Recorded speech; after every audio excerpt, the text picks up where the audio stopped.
All right, today is Thursday, October 1st. We're going to go over chapters 10 and 11 today. Chapter 10 is on Ajax. Chapter 11 is on jQuery. I want to mention two things before we get started. First, and I have this on the board also, but it might be easier to see here. The Monday, Wednesday class next week, I'm going to lecture. At least we'll be lecturing on Monday, but we'll see about Wednesday. The Tuesday, Thursday afternoon, or the Tuesday, Thursday morning classes are lectures for both classes, both days. I am going to go over, in the C class, I'm going to go over structures and unions, and in the advanced Java class, I am going to go over that database stuff. Then in the afternoon, I may not have your next assignment out there until next Tuesday. I don't know. I haven't written it yet. So that'll be lab both days in the ASP.NET. And the PHP class will be lecture both days next week. All right, just so you know that to begin with. Secondly, and I know at least Amber had asked me about this morning, but if you look on here, if everybody look up on the screen here, what I've done is I went back and where we've got all the lectures out here on Blackboard, you'll notice, and it starts in about Chapter 4, it now says Chapter 4 External Part 1 through Part 5, Chapter 5 External, etc. These are all the ones that I did for that Udemy class that I mentioned to you. I put them out here. So the reason it says external on there is all those lectures, again, will start with, hi, my name is, this is Jeff Scott, and welcome to the the Udemy ASP, or complete ASP.NET course or something like that. All right, so all that stuff is there. Now, today we're going to go over Chapter 10 and 11, and I haven't moved them out there yet. I'll do it at 3, but just so you know, I do have 4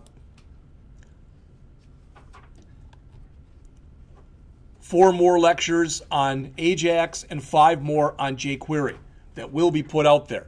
And what I've done is I moved them over to YouTube. I just haven't linked them up yet to the YouTube channel and also to Blackboard.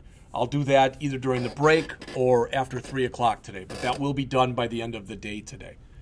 All right. The other thing I didn't do was I have created, there's a folder out there for you, but I didn't move it onto the P drive. So let me make sure that's the right folder. It is.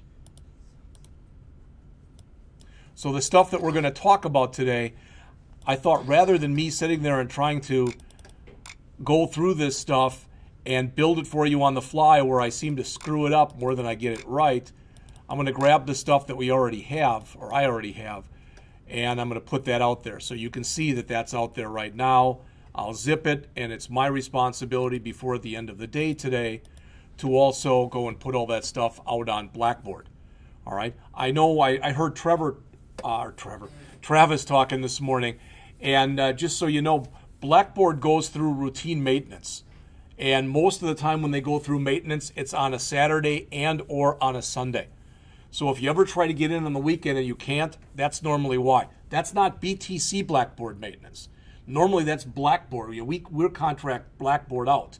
And that's when they do their updates and upgrades and stuff. So we have no control over that. Plus, you may have noticed this last weekend, evidently whoever provides the internet service to the school, it's not Charter, but I don't know if it's who provides it to them. I don't know who it is, but they had an outage last week. That's why you may have noticed that you couldn't get to the Blackhawk site, you couldn't get onto the virtual desktop, etc., at least last Saturday and most of last Sunday morning. So when stuff like that happens, the problem is if Terry, who's our virtual desktop engineer, Terry Prindle, if he can fix the stuff from home, he'll do that. But normally, he's not going to come in here to fix it. So normally, it won't be fixed until Monday. And I know that at least at times, you can say, well, yeah, that can be a hardship. Yeah, for the instructor also, when he's, when he's leaning on stuff. All right. Yes. I had a quick question about that. When I go to my webmail, sometimes, quite often, I get the HTTPS and the little lock. They'll have an X through it in red. Is that bad? I mean, I know it's not obviously. When you say for your mail for what? Webmail. Go to my Blackboard and then my webmail. I never heard of anybody having that. I don't think it's going to hurt anything. Okay. I have that too. I was wondering. Yeah. I don't know. I don't think it's going to hurt anything, though. And especially since you got the S there, that's better than a lot of people's mail is. But it's always X'd out. Yeah. Like it's, Well, it might be they've got that turned off then. I don't even know. All right. So what I'm going to do is go back to here, and we're going to bring up our book. I'm going to jump right onto Chapter 10, which is ASP.NET. It used to let me jump right there, but it doesn't anymore. Fine.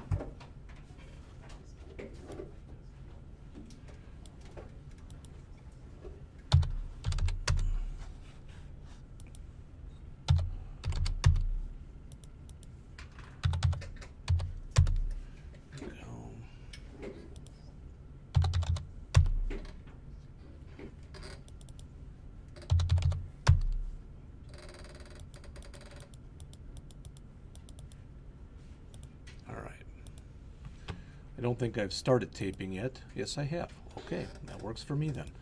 All right, so again, I'm on page 337, Chapter 10, ASP.NET Ajax. You may or may not have noticed this already, but I'm just going to take for granted that you haven't. So I'm going to get over here on the virtual desktop, and I'm going to come up and just very quickly just start up a garbage project that I'm not going to use to do anything.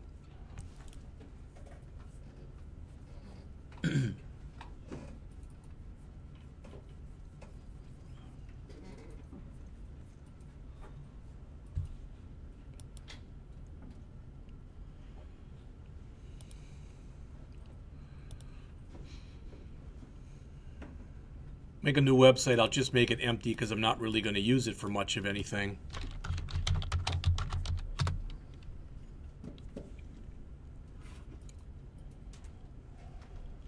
And I will add a brand new blank form to it.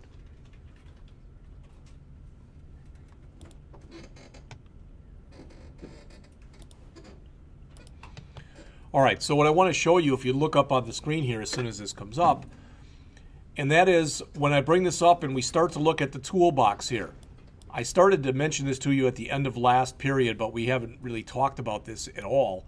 And that is when you go over and you look here at your Ajax extensions, all right, there's only a script manager proxy, a timer, an update panel, and an update progress control. That's it. You've got like 5 different controls. Those are the ones that you get by default in the Ajax controls that you get by default with Visual Studio. There's also something, and it's discussed at the end of the chapter, that's called, I believe it's the Ajax Toolkit, that you can download. It's with Microsoft's blessing, and it's got about 40 more tools in it. All right, but these are the ones that you'd be using most of the time and probably could just about get through with just using these. I want to mention a couple things. If you decide that you're going to have to have updating on your site and you want the flicker-free updating, which is what you get with Ajax, but if you decide you want that on several pages, so let's say you've got a site that's got 10 pages on it, and out of those 10 pages, let's say even half, all right, you're going to be doing some updating, so you want to make sure that on those half that you have the ability to do Ajax. Okay. Well, then typically what you're going to do is Ajax runs under the guise of this script manager control. So quite often you have just one script manager control, so you put it in your master page. All right, but you might need to do something a little bit screwy on one of the pages. All right, in other words, you can set up this script manager in your master file and have it available then for every page. But you might want one page, you might want to change and treat it a little bit differently. So why am I even telling you this? Because if that's the case, you can't create, if you put a script manager in your master page, there can only be one per page. And if you create a script manager in your master page, that's the only one you can create. But if you want to be able to mimic having another one, that's what the proxy is. A lot of times when you talk about things in the world of IT and you talk about proxies, there's something that acts, it could be a child or something like that, that acts like a parent or whatever, and is virtually, to the naked eye, looks the same. All right? All right, sometimes when you're working with this stuff, for instance, maybe I would want part of my page to update. Let's say that I've got the time. All right, and you see down on the bottom here of our screen, we've got the time and it says 1:15, but if I wanted it to show every second, for example, Okay, I could set that thing up, and I could set it up using a timer to tell it to tick off every 1 second. I could literally have the time showing on my screen if I wanted to do that. All right, and so why am I telling you that? Well, again, the timer works in conjunction with Ajax because in the, quote, olden days, unquote, like maybe 5 to 10 years ago, every time something on the screen changed, you'd see this little bit of flicker on the screen. All right, you wouldn't even probably notice it most of the time, but sometimes you would. With Ajax, that flicker goes away. You can do partial page refreshes, and you can't even tell that you've done anything. The most famous or infamous, if you want to call it that, case of this. All right, so if I type in an A, you can see what I get. It's Google Suggest. All right, as soon as I change it from A to AJ, those all change. And I put another A in here, it changes again. But that's happening on the fly. And that's happening, for lack of better words, using either Ajax or something Ajax related. All right. Now, the guy who was behind this is named Jesse James Garnett. And he actually wrote this article 10 years ago. So the idea behind Ajax isn't new. All right. But what had happened was, and I get to say this because normally I'm always ripping on them, but unknown to them, Ajax kind of was an invention from Microsoft. Because Microsoft created an HTTP request object that somebody went back and looked at and said, you know, we can do stuff with this particular object that we're not doing right now. And that's kind of where the Ajax revolution, kind of, where it started. All right. But this Jesse James Garrett, all right, he's kind of the person who's known as the father, so to speak, of Ajax. All right. And Ajax, again, we've talked about this in other classes. It's an acronym. It stands for Asynchronous, JavaScript, and XML. All right, that's what it is. Now, that said, what you find quite often today in many applications is the XML part isn't used anymore. Instead, they use JSON, which is JavaScript object notation. Because when you read JSON, it's a lot more code-like, typically, than XML is. They're not going to go back and change it from Ajax to Ajaj. It's just not going to happen. All right, so they're not changing that, but I'm just telling you that a lot of the work that's done today doesn't use the X part. So a lot of books today will even say that's not an acronym anymore. It's just a term. I don't think it really matters that much one way or the other.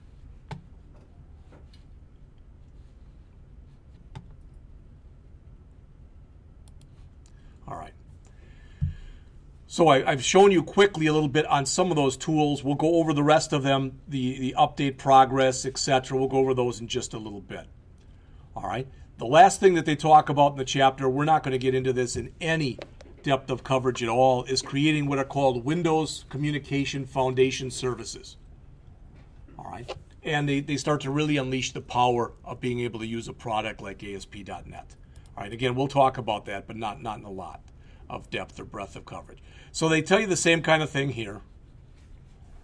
Hopefully you understand what the word asynchronous means in conjunction with computers. All right, and let's talk about a non-computer example. All right, ideally in life, human communication is synchronous. In other words, if Alex and I are having a talk, I'll say something, he'll wait until I'm done, and then he'll talk. And while he's talking, I'll wait till he's done, then I'll start talking again. Well, if you're married or have a significant other, you know that's not how it works. All right? It's like I met my wife for lunch, and she said, how'd your morning go? And I started to tell her, and I said, well, and then she immediately started telling me about her morning, which is okay. But I thought, wow, you kind of asked me about my morning, and then you told me about yours. She'd say, no, we were having an asynchronous conversation. All right?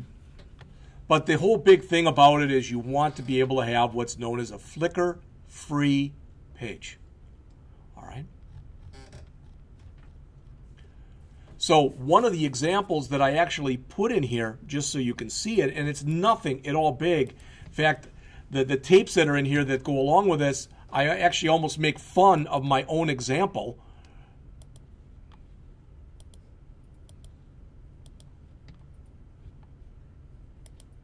And I don't remember which one of these it is, but I think it's Ajax 1. We'll find out. You can see there's not much in it. Just a default page and a little bit of code in it.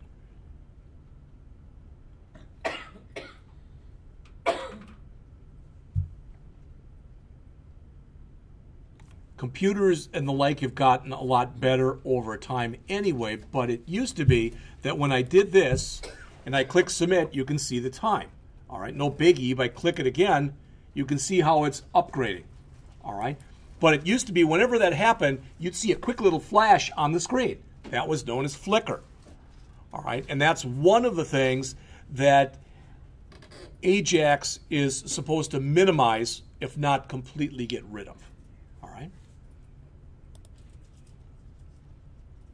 So they go through this. Again, if you're interested in it, you can watch those other tapes that I put out there, or you can take a read here on page 339. But what they're mentioning is with traditional page processing, there's a full page response. In other words, your page has got to refresh itself, the entire page.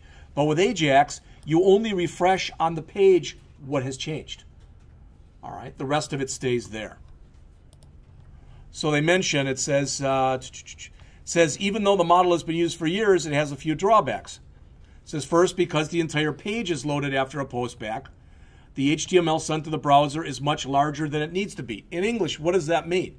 Let's say I've got a really complex form that I'm using, okay? And I filled it all out. It's got 20 fields in it. You know, name, address, all the other stuff, drop downs and whatever. And unknown to me, out of those 20 fields, there's one field I forgot to fill in. All right? So in other words, if that's going to be the case, really 19 of those fields don't have to be redrawn, correct? 19 of them are correct. But the way it used to work, you had to go and redraw everything on the screen. All right? But you don't have to do that now. So what does that mean? Well, it means that your page is going to fresh and refresh faster. Stuff should load faster. All right? So they talk about that, and they show it again here in the book. And then they mention, again, the whole thing with Flickr that's down there. Again, the idea behind Ajax has been around for many years. Browsers since IE5 have had this XML HTTP request object. But over time, it was added to. Somebody came up with the idea and said, hey, there's other stuff we can do with this, and they started to. So some of the stuff that you can do here on the bottom of 339, create Flickr-free pages, provide feedback to your users during these page refreshes. You know, I don't know about you, but back again in the olden days, 5, 10, maybe or so years ago, I don't know if you remember that, but it used to be with Microsoft, anytime something was happening, be it the operating system or something was loading, you'd get that little kind of like a timer that would maybe sometimes go, you know, twirl a little bit, etc. And people would sit there and wait and wait and wait forever as long as that thing was twirling. Well, today what you can do, and what they have in a lot of software, is get a progress bar. All right, and it'll tell you 1 more minute or 30% downloaded or whatever. Now, it may not always be perfectly accurate and correct, but at least it's giving you some kind of an idea. All right. And they mentioned the nice thing about ASP.NET Ajax is it's fairly simple to get started with. All right, so really one of the first examples that they do in here is very similar to the one that I just showed you. And when we start to look here on the bottom of page 340, they talk about the update panel control, and then they'll talk about the script manager. All right, notice the update panel control is a key component in creating Flickr-free pages. When it says there, you simply wrap the control around the content you want to update, you add a script manager to the page, and you're done. Because then what you're saying is, okay, script manager, you look, and if I've got an update panel on the page, you make sure that the only thing on the page that gets refreshed is the stuff that's inside of there. Again, very similar to the example that I just showed you, so I'm not going to run through that at all.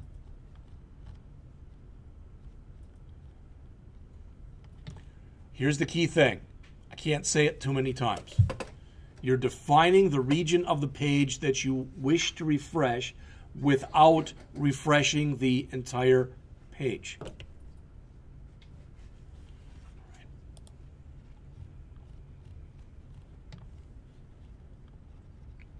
All right, so they talk about this update panel in a little more depth and breadth of coverage here, starting on page 343. And on the bottom half of the page, they mention the most important properties that you probably have to worry about. All right, and out of these, triggers. The triggers collection contains Postback Trigger and Async Postback Trigger. As it says, Postback Trigger is useful if you want to force a complete page refresh. For some reason, there's enough stuff that's changed, you just totally want to refresh the page. Whereas Async Postback, as it says, it's useful if you want to add an update panel. All right.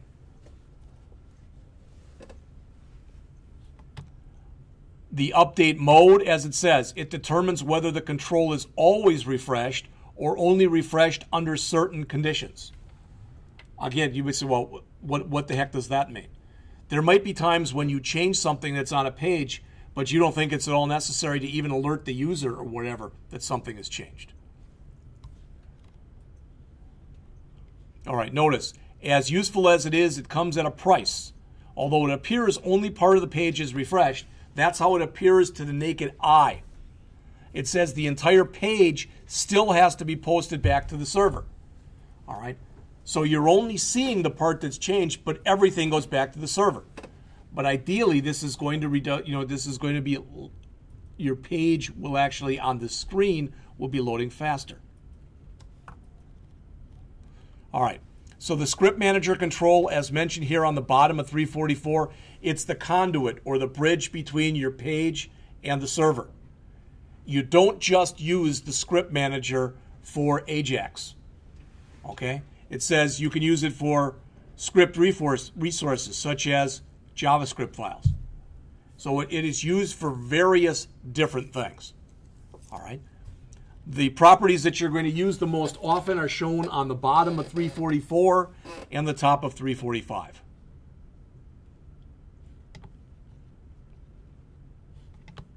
All right, and a lot of them are very similar to what you saw before.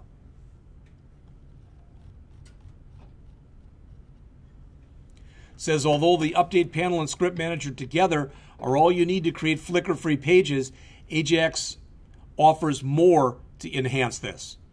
All right, so one of them is that feedback. And again, I just mentioned that update progress control. All right, where you might tell somebody, you might set it up literally where you've got it metered and it shows the percentage that's been done on whatever it is you're working with. This, again, is quite often used if maybe you want the user to, if they want to be able to experience something totally on your site, you might want them to download some kind of software. And if they're downloading that kind of software, you can give them an indication of how long it's going to be.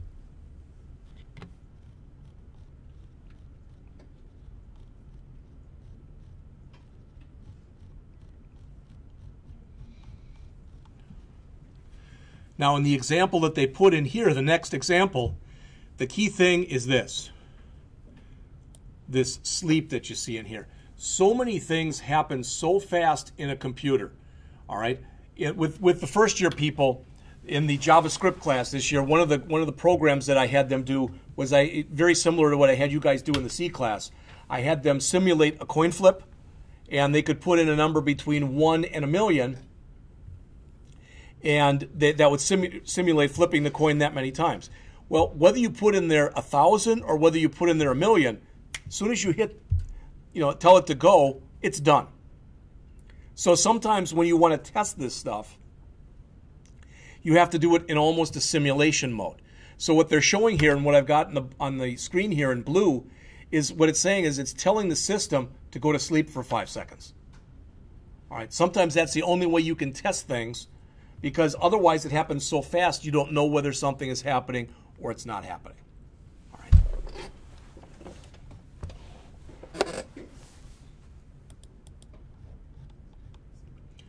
And this is the example. This is one of those things that you can add, and they tell you where. There are sites out there that literally have those icons. You can make your own if you want to do that, but you go out to different sites and they have icons like where it says, please wait right there, and they're free. They're all over the place.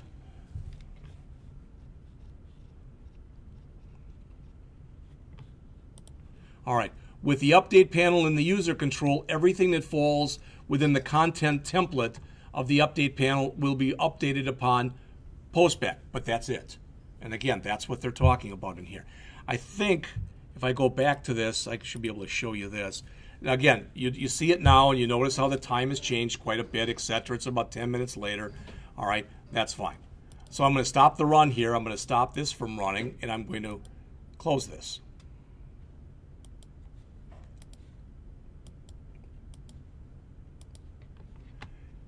And I think it's either Ajax Test or Test 2, but I don't remember which one it is.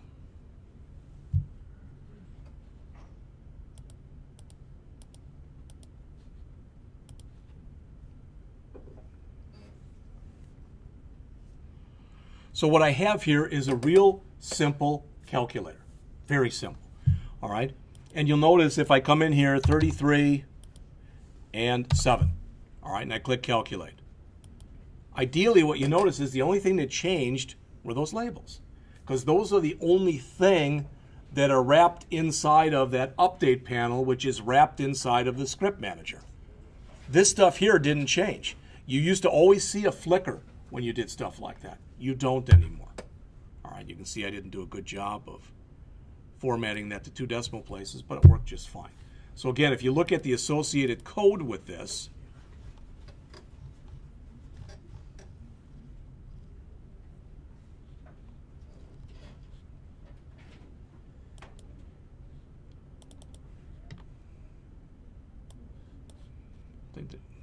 that's just the regular code to actually go in and try to do the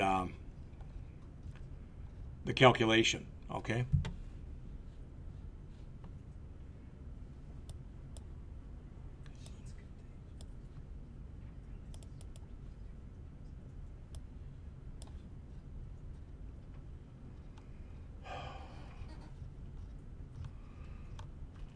And it looks like we didn't wrap anything in this. It just worked like that automatically. Oh, I know why. No, I don't. Let me check on, I've got 2 of these in here.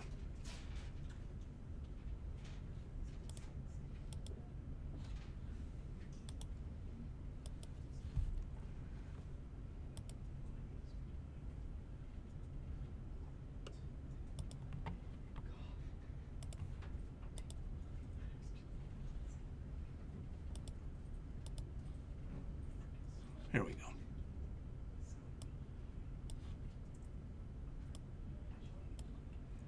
So when you notice in here, I've got a script manager, all right?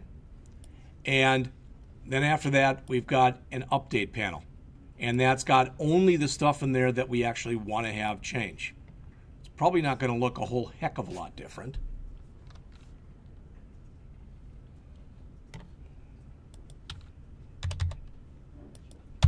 I had some problems when I tried running this the other day. I don't know why. It's not letting me enter anything into this, and I don't know why.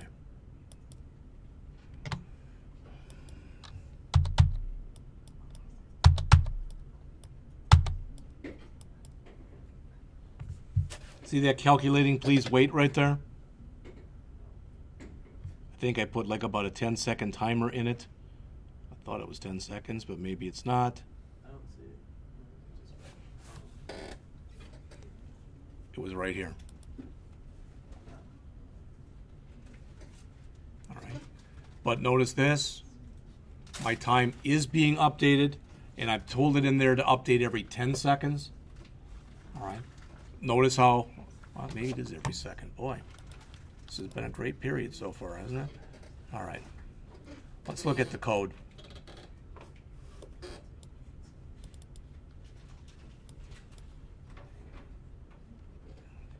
Well, that's probably why it's not working.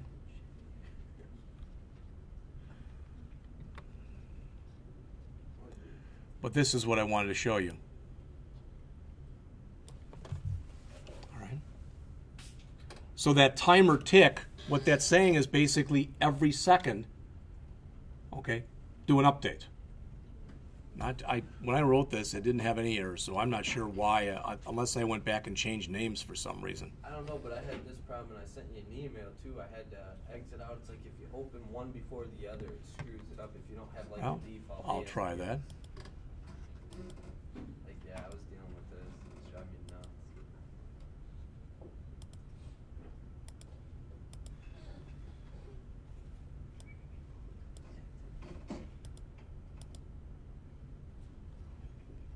What if, let's see if we take a look in here. Text box number 1, label number 2. It looks like I did go back and change these. And when you look at the code, I don't think they have been changed. Well, now it isn't doing that. So maybe you're right. Yeah, I dealt with that.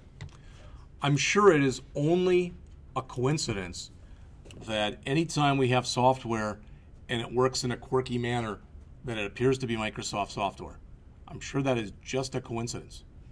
All right? But it's a coincidence that's happened to me for the last 20 years. Only 20? Well, as long as I've been here, how's that? Okay. I was going to say 20 years ago they came out with Windows 95. So there, now it worked. So you saw that. So the only part of the page, so if I come through here and do this, like I said, I don't know why it's not there. Okay. Now notice when I click calculate, just this will change. And none of the rest of the page moves at all. All right? It still is, wow.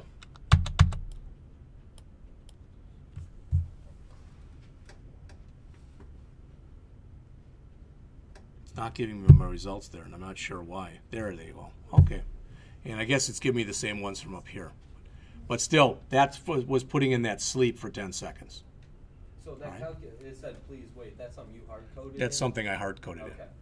in. And in the book where they showed it, they didn't just hard-code it in, they added that little icon. Yeah, a little circle. All right, yeah. So, And they even tell you where you can go to get that. So you put the time in there, too, for how long it's going to Yes. sit up there. And that was real simple. I mean, literally, that was coming into here.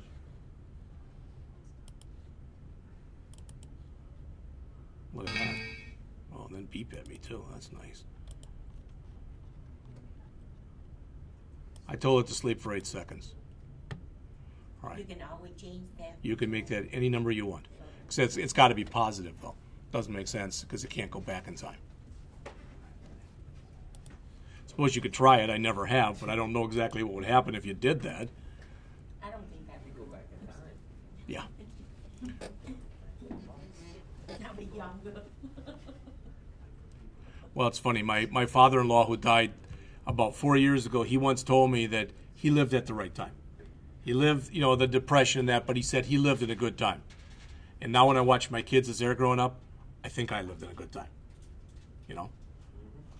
And their kids, even my kids, when they were little, we're talking, 20 years ago, basically, they didn't, what was the internet 20 years ago?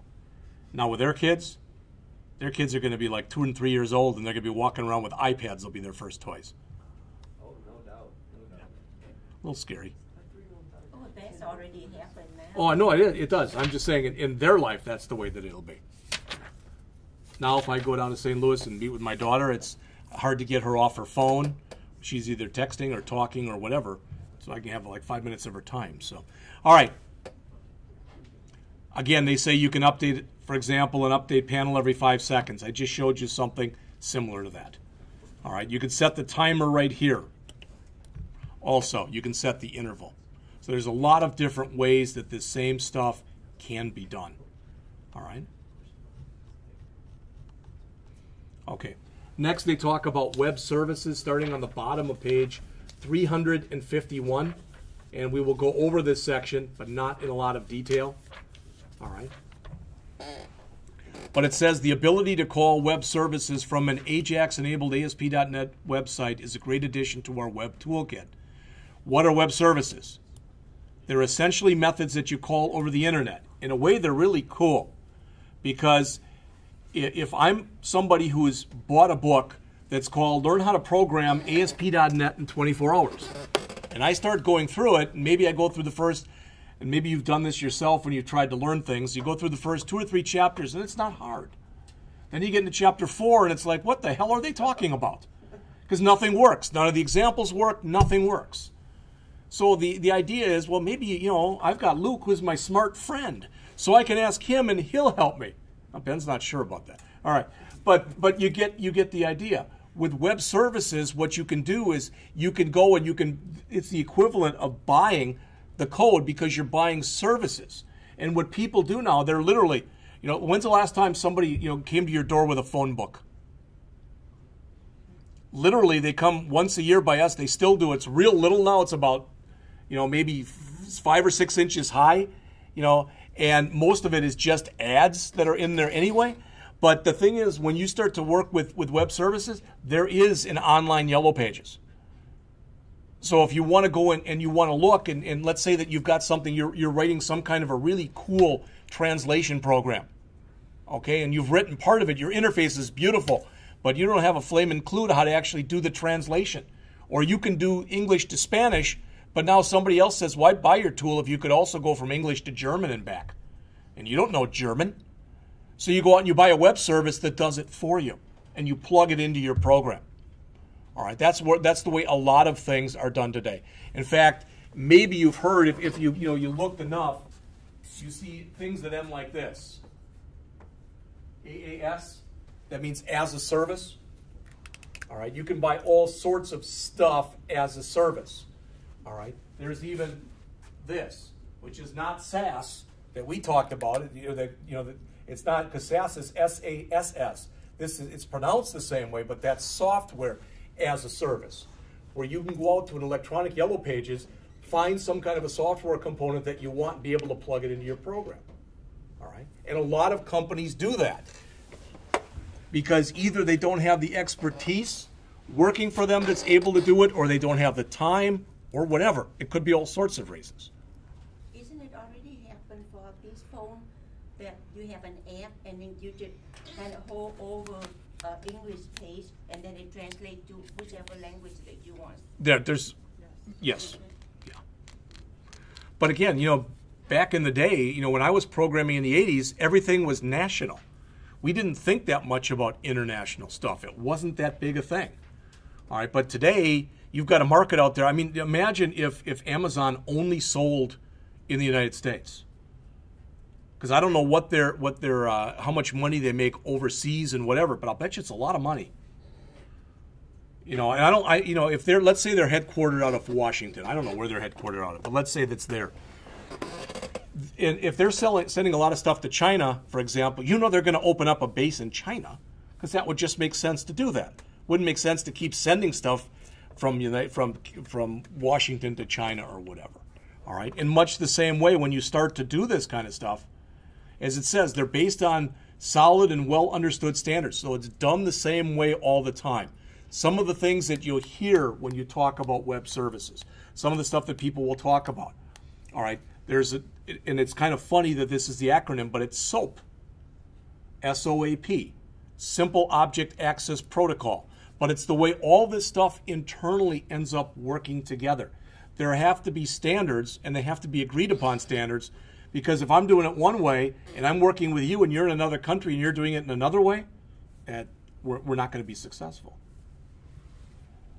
So as it says, if you want to build web services in ASP.NET, all right, you use Windows Communication Foundation, WCF. That's what it's designed to work with. All right.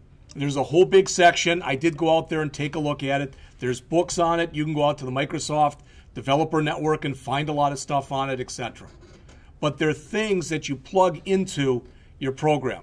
The example they give in here, unfortunately, for lack of better words, it stinks. Because the idea, what they have you do in this web service, is you run a program and a text box comes up, basically. You put your name in there, you click the button. So if I put Jeff in there, you click the button, it comes back and says, hello, Jeff. And you're thinking, wow, I sure want to pay for that. All right, so the example is silly, but that's not what's important. What's important is they walk you through the protocol that you have to use in order to make this work. All right, I've done very little with this. I don't at all claim to be an expert on it. I don't claim to be an expert on anything. But as you start working your way through this, I don't know if they showed any pictures in here or not. So they go through creating this simple Hello World web service starting on page 357. All right. And you walk through, and you notice it says make sure you call the service name service. So they have you create a brand new folder, and you create that. This is all the code. You're creating a contract in there, and you can see that. This is the kind of stuff that comes up on the screen then. All right? Because by default, when you create this service, it's disabled. It's not going to be enabled until you do enable it. And they explain all that in here. And they explain how you can use the script manager along with this.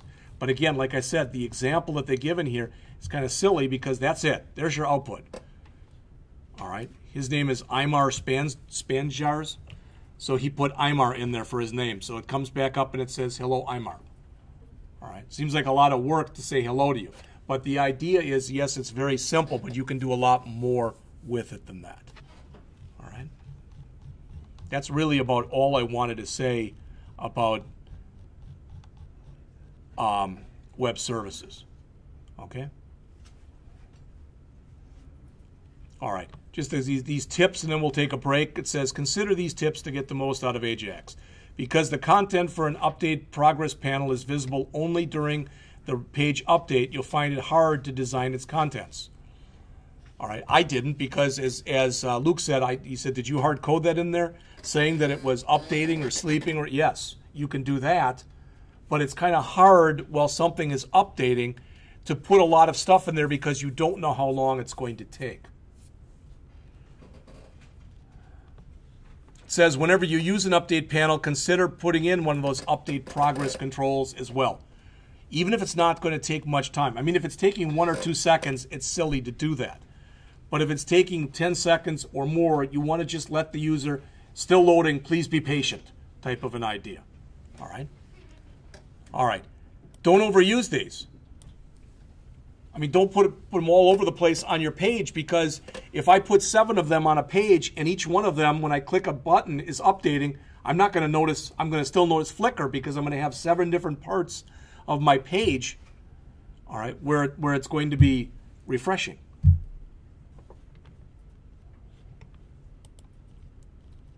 All right. Ajax in some ways is still a fairly new technology. It's a fairly cool technology. There's stuff that you can do with it. And just so you know, I mean, Ajax, again, is not an ASP.NET feature. In other words, it wasn't written for ASP.NET. You can do Ajax, some Ajax in JavaScript. You can do Ajax in PHP. You can do Ajax in basically any language. All right? So it's about 1:50. Let's take a break. Let's come back at 2:05, and we'll go over Chapter 11 on jQuery.